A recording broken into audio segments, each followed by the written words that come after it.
নমস্কার, আমি পণ্ডিত গৌতম শাস্ত্রী, পেশায় পুরোহিত জ্যোতিষ। আজকের দিনে পৌরোহিত্য কর্ম আমি নিজের যজমানে করেও থাকি এবং অপরের হয়েও কাজ করতে যাই। কিন্তু আমি গিয়ে দেখছি যে আপনার পরিবারের একজন মানুষ মারা গেছে, তার জন্য আপনার দোষ লেগেছে, যাকে বলে ত্রিপুষ্কর যোগ, এক পাঠ দোষ, দ্বিপাঠ পুষ্কর, চতুর্থ পাঠ পুষ্কর, এই যোগগুলি সৃষ্টি হয়েছে। কিন্তু আজকে আমাদের পুরোহিতরা করছে কি, না আপনার বাড়িতে একটা শান্তি সস্তায়নের কাজ করে আপনার কিছু টাকা খরচা করিয়ে দিল, কিন্তু যে কারণে কাজটা করা উচিত সেই কাজটা সফলভাবে হলো না। কেননা পাপের দেবতা হচ্ছে পুষ্কর।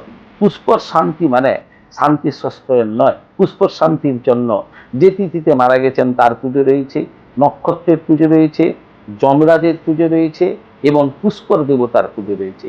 কিন্তু আজকের দিনে অধিকাংশ পুরোহিতকে আমি দেখছি, বা অধিকাংশ পুরোহিতের কথা মেনে নিয়ে বাড়ির মানুষ প্রভূত অর্থ নষ্ট করে দৈবিক কাজের মাধ্যমে শান্তি সস্তায়ন করছে। এই শান্তি সস্তায়নের দ্বারা যে আপনার পুষ্করটা হয়েছে, দোষ লেগেছে, সেটা নির্দিষ্ট হওয়া প্রায় অসম্ভব। তাই অনুরোধ করব, আপনাদের বাড়িতে যখনই কোনো মৃত মানুষের কারণে পুষ্কর শান্তির প্রয়োজন হবে, উপযুক্ত পুরোহিতের মাধ্যমে যোগাযোগ করে বা আমার সঙ্গে যোগাযোগ করতে পারেন। যোগাযোগ করে উপযুক্ত ভাবে আপনারা দৈব কর্মের মাধ্যমে পারিবারিক শান্তি, সুখ, সমৃদ্ধি নেবেন। নমস্কার।